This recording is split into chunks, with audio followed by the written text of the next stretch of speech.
Hello and welcome to 31 Days of Terror, day number 19, and I have 3 spooky stories for you today, and story number 1 comes from Will. I've only shared my experiences with my very closest family members and soon-to-be husband, for fear of not being believed, or just being seen as batshit. I've had several weird encounters through various stages in my life, all of which I've either chosen to dismiss or chalk up to something explainable. Just that explanation escapes me. Things like people passing me on the street only for me to turn in the direction they were heading and them not being there when I looked. Or the odd feelings that I would get right before news was set to be delivered to someone I was with, and seemingly knowing what the news was before they did. I somehow know things about people without having to be told.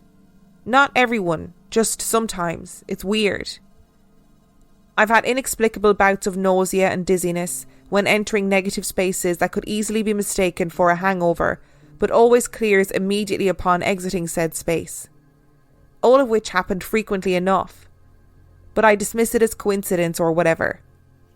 The experience I'm writing in about occurred over 20 years ago, and I still to this day remember as clearly as if it just happened, and there is absolutely no explanation for it. At 21, my then boyfriend and I worked as bartenders in separate local clubs.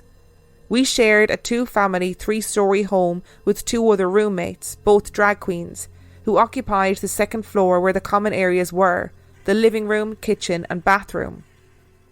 My partner and I had the room in the attic. The owner, whom I've never met, lived on the ground floor. Our apartment quickly became known as a Studio 54-esque hangout, with constant comings and goings of all sorts day and night. It was not uncommon to come home after or between shifts to find the place packed with strangers looking to pre-game before hitting the bars or continue their festivities long after the club had closed. For the most part, I only used the room to crash out for a couple of hours before heading back out. To get there, though, you'd need to cut across the kitchen and navigate the narrow, winding, carpeted staircase. Once upstairs, the attic had been sectioned off into 2 separate spaces. At the top of the staircase was an open loft-like area our roommates used as a dressing room, and to the left a door leading to our room. The room we stayed in was long and had a slanted ceiling on its far side. I'm fairly short and still need to duck to get in bed. The door never stayed shut if closed, so if we wanted privacy, we'd have to use the old floor model TV we lugged around as a doorstop. It was heavy and a pain to move around, but necessary. The slanted side of the ceiling had this weird plywood door cut into it that had been warped over time and didn't quite seal flush anymore. The first thing I remember happening that I couldn't write off as being drunk or all in my head was the knocking. I'd been laying in bed alone watching TV. My boyfriend hadn't come home yet, when I heard scratches on the flimsy plywood door. I sat straight up in bed and glared at the door. It was moving. Something was trying to get in. Now at this point, with it being an old house, I assumed some rodent had gotten in. It was a squirrel or a raccoon. I raced downstairs, grabbed both my roommates and demanded they handle it. Not sure what my expectations were, but considering they were both bigger than me, I left it to them to figure it out. Their answer? Duct tape. There was always duct tape. The answer to most any crisis. But I digress. They sealed the door, closed the small gap that exposed the roof's framework and insulation and whatever else was behind it. They made several jokes at my expense before leaving to resume their day. No sooner than I'd settled back in bed, it knocked. There were 3 distinct knocks on the door Taylor and Monica had just sealed. Raccoons don't knock. I flew downstairs with another demand: vodka. This was a situation I was going to drink myself out of and forget ever happened. We left for the bar and I said nothing of the weirdness in my room. I'm not sure how much time had passed, but a few days at most, when the nightmares started. They were always the same. A dark figure stood at the foot of our bed staring at us both. The figure never spoke and didn't move, but managed to choke me from a distance. The pressure on my neck didn't come from outside as a grip against my skin, but inside my throat, twisting my trachea, each hand in the opposite direction. I'm not a religious person at all, but instinctively I began repeating the Lord's Prayer in my head. The grip tightened and the twist became more violent. I started screaming the words louder and louder, and it stopped. I jolted awake, dripping in sweat and shaking uncontrollably from a deep chill that seemed to be radiating from within. My partner was beside me, completely passed out and unaffected. I told myself it was just a dream and to go back to bed. Not sure how, but eventually I fell asleep and spoke none of this to anyone the next day. Like I said, my then partner and I were bartenders at this time, which would on occasion lead to one or both of us at times not making it home at the end of the night. It was a problem that neither of us wanted to solve, but we promised one another we'd change. No matter what, we'd make it home at night at any time or in any condition. The night he broke that promise was the last night I spent at that house, but it wasn't for the breach. I flat out could not explain what happened that morning. I woke up after the nightmare again to find I was alone in bed again. He hadn't made it home and I was over it. I lay there watching TV. At this point I never turned it off, drifting in and out of consciousness. I knew it was early morning, but I had no idea what time. It was light out and I was exhausted. I heard the door at the base of the stairs open and listened to him creep up the stairs, trying not to wake me. I was furious, but just wanted someone there so the bad things that were happening would stop. He reached the top of the stairs and kicked off his shoes, as we did before coming into the bedroom. He pushed against the door, struggling to move our makeshift doorstop. I quickly pulled the blanket over my head. I didn't want to fight. I didn't have the energy. I pretended to be asleep. He sat down on his side of the bed and leaned over me. He could be a jokester and often used humour to curtail a potential argument. I was seething. He sat there leering for what felt like an eternity. Why couldn't he just leave me alone? I ripped off the covers and screamed, "What the fuck is wrong with you?" But no one was there. The room was empty. The door was still closed in the position I had left it in, and I was alone. I jumped out of bed, grabbing only what I could carry in one trip with the random luggage pieces I could find, and noped the fuck out. I passed my ex in the courtyard as I ran to my car. To this day, I've never told him or my roommates what happened or why I left. You know what, Will? I'm going to say it. That ghost got you out of a shitty situation. There, I've said it. I've said it. If that man keeps breaking his promises, then you just got to get out of there. And that ghost was like, "Babe, you know this is toxic. You got to get out of here, and I'm going to help you get out. I'm going to freak the shit out of you, and you're going to go." I mean, it's not the best tactic that I've ever heard. Although I do enjoy the duct tape portion of the story, because we all know that duct tape is the salvation for all of life's problems. Let's be real. And that house kind of sounds like chaos, but it sounds like somewhere I'd like to live, just maybe for a week. Without the haunting, I'd live in the house for a week. And before I finish, I'm no raccoon expert, but I think you're right. Raccoons definitely do not knock. No way. Today's episode is brought to you by HelloFresh. Welcome back, everyone. So good to see you all back again this week. It is such a shame that Chupacabra couldn't make it, but given the reports this week that he is in fact a dog, perhaps Monsters Anonymous is not the best place for him. Now today, we're going to recap on what we learned last week, which was... That's right! HelloFresh, America's #1 meal kit. You guys were really paying attention. So how can we use HelloFresh as a great alternative to hunting and consuming humans? You've all got New Year's goals, and HelloFresh is here to help you achieve them.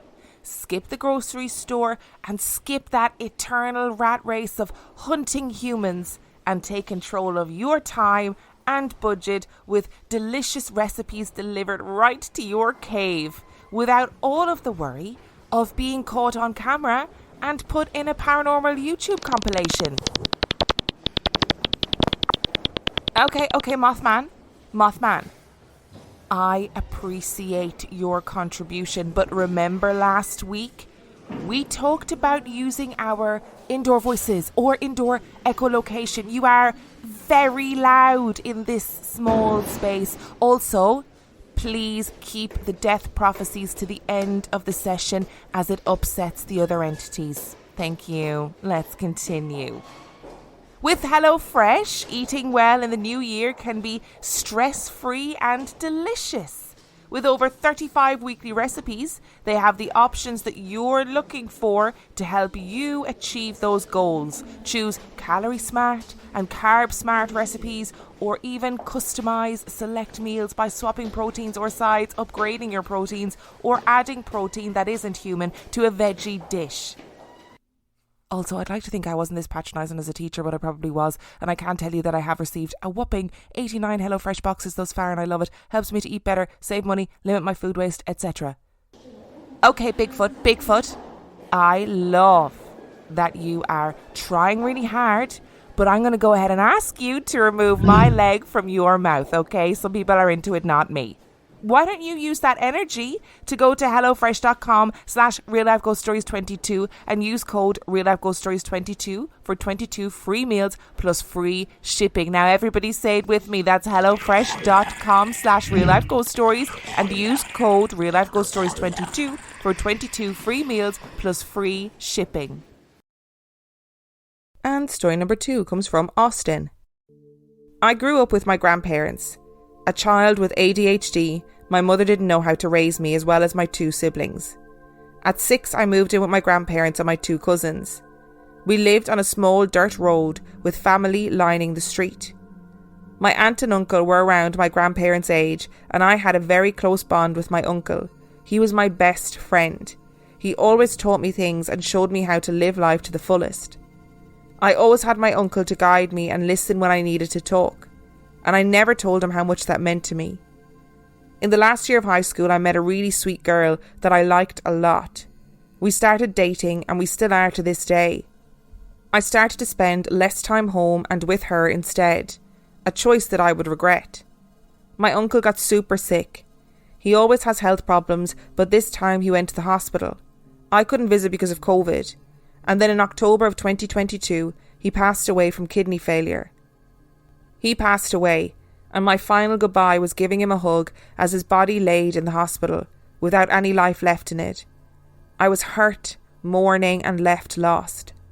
I blamed myself for all the lost time. If I wasn't hung up on my girlfriend, I could have made more memories with him. I was never a believer in God, but those next few weeks I prayed to him, begging for my uncle's forgiveness for being away, not spending his last days with him. A few weeks passed, and my aunt asked me if I wanted any of his shoes, since we wore the same size. I said yes, and the last pair I received were a brand new pair of work boots. I brought them home crying, and when I opened the box, there was a slip of paper with 3 words on it. I forgive you. I'm not sure if this was a paranormal event, him knowing I'd take these shoes as my own, or if it was a crazy coincidence, but I believe the paranormal of it all. It's been almost 2 years since he's passed, and I'm writing this email at work the day after discovering your podcast. I still wear the boots to this day, and the ashes of my uncle remain around my neck in a necklace. I still see my uncle, walking around my home. He and my aunt lived next door to my aunt and uncle where I live now, and I feel his presence when I feel sad or alone, like a comforting hand saying, there, son, it's okay. It's comforting seeing him, and if I could say hi to him, I would. Oh, listen, if that's a coincidence, that's the biggest damn coincidence I've ever heard. Seriously. And I know it's easy to say now in hindsight, and at the time of grieving, every little slight you've ever done to the person who's died seems like the biggest thing in the world, but being young and meeting a girlfriend and spending all your time with that person is really normal. That is so normal. And I guarantee you, your uncle wouldn't have thought twice about it, and he would have been happy that you were living your life, had met somebody that made you happy, and all of those things. Oh, that is a stunning story. Take it as a sign. Take it as a sign that he forgives you, and leave it at that. And story number 3 comes from Madison. My brother passed away when I was 7 years old, just before my 8th birthday. He suffered with his mental health, which I know can be triggering for some, but it is an extremely important detail for later on. I don't have very much recollection of the time I spent with him growing up, but I do remember him being very close to both my older sister and my other older brother. After he passed away, my sister gave birth to her firstborn and moved out of our family home into her own house. Because my sister and I shared a room for so long, I was a bit caught off guard when she left and I had space to myself. It was an odd feeling, and so to be close to her, I would often stay in her house. The first night I stayed with her, I slept in her bed, as she hadn't fully moved in and gotten comfortable yet. It was pitch black in the room, quiet and clearly time to sleep. I remember my sister asking me if I had tickled the side of her face. No, I had not. I was completely on the other side of the bed. Sounds close enough to be possible, but her bed was oddly big, like you would have to plan a journey to reach the other side. Convinced it was me, she let it go, and eventually I was the only one left awake. To set the scene, I was lying on my left side. This would be facing the wall with 2 windows present. If I turned to my right side, then I'm facing my sister, her bedroom door which was closed, and a large empty wall. I did get bored of looking at the streetlights through the window, so I turned onto my right side, and at the door stood a figure. So clearly it was nearly hard to believe. It was my brother who had recently passed, and not because I wanted to imagine it was him, but because I could actually see him. I didn't feel a single bit of fear. I just thought of the time my mother told me her friend who was in a car collision came to her one night and sat on the end of her bed. She blessed herself and he left. I did the exact same.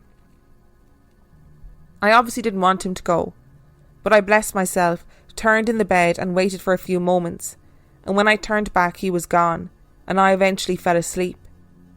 I never told a single person about this. I didn't think anyone would believe me.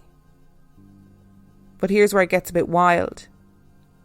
A few years later, my siblings brought my mother to a medium for her birthday, but to make it clear, this was an open event rather than a one-on-one. Personally, without any disrespect intended, I tend not to believe in mediums, and I definitely didn't at this time.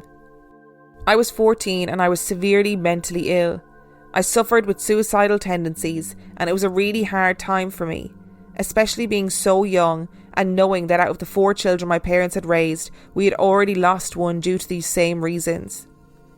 Both my mother and my siblings had never met nor seen this medium in their lives, and while at this event, she came to my mother's table and was able to tell her how my brother had passed. She told my family that one of us had seen my brother and how he wishes he could be with me physically to help me through the tough times I was in. She told them that he wanted me to know he visits me all the time, and whenever I see my curtains move, just know it's him and it's okay. This medium was able to tell my family in detail the curtains I had on my window. They were red One Direction curtains with small circles, all of different colours. We don't have a logical explanation for how she knew all of this. That night, I finally got to tell my family the story, and just shared how I didn't mention it earlier because I was afraid they wouldn't believe me. To add to this story even more, a while after this, my siblings and I ordered a takeaway and we sat in my room to eat it. I had a little single bed in the corner, and at the end of the bed was my TV on a stand. I had one of those really ugly TVs with the stupid chunky back, totally unnecessary, but my parents let me have channels in my room. I remember on this day Man United had been playing, and that's our family's team. My brothers were die-hard United fans. While we were sitting there eating, my brother just said, "Oh, I wonder what the score was on that United match today." I swear, as true as I write this email now, the 3 of us sat there and watched as the TV guide opened, the sports section was selected, and the guide flicked down to Match of the Day where the highlights of the United game were playing. I have never seen 3 people to be so utterly shook in my life. The remote was nowhere near anybody, and all of us watched as this happened. Without saying a word, we all looked at each other and just knew exactly who it was. To this day, we could all be sat down individually and tell you this story one by one, and it would be completely the same recollection of events. As I mentioned at the beginning, I don't really believe in the paranormal, but these events have stuck with me for years. I wouldn't even know where to begin if I tried to debunk them. I haven't had any other encounters since these, and I'm glad, purely because these have kept their special meaning with me since they've happened. I wasn't lucky enough to get the time I should have gotten with my brother, but to know that he looks out for me and has still kept his true self in death makes me feel comforted. Oh, you guys are smashing it out with the stories at the moment, let me tell you. It sounds like your family went through a really, really tough time. And I'm sorry that you and your family had to go through that time. And, of course, your brother. But that medium story, that's crazy. And I've seen mediums do terrible things, as in, like, terrible guesswork where you know it's only guesswork and all of those things. And I've also seen mediums do some weird shit where you just think, I don't know how you knew that. I don't understand how you are able to tell me what curtains are on one of the children's window. Like, I don't know. And what a comfort to know that even though he died, he is still looking after you. And like you said, I loved that last line, that he kept his true self in death, that he kept the kindness and looking out for his siblings and looking out for his family, that all of that is still there in death. Like, that's lovely. Thank you so much for listening to today's episode. Thank you to Will, Austin and Madison for sending in your stories. Remember, if you'd like to send in your story, you can do so by emailing it to reallifeghoststoriespodcast@gmail.com. You can also check out the website reallifeghoststoriespodcast.com. If you are desperate for extra content, you can sign up to patreon.com/reallifeghoststories, where for $5 a month or $2 a month, you get access to heaps of extra content, as well as every single main and mini episode completely ad-free. And on that note, I shall see you tomorrow.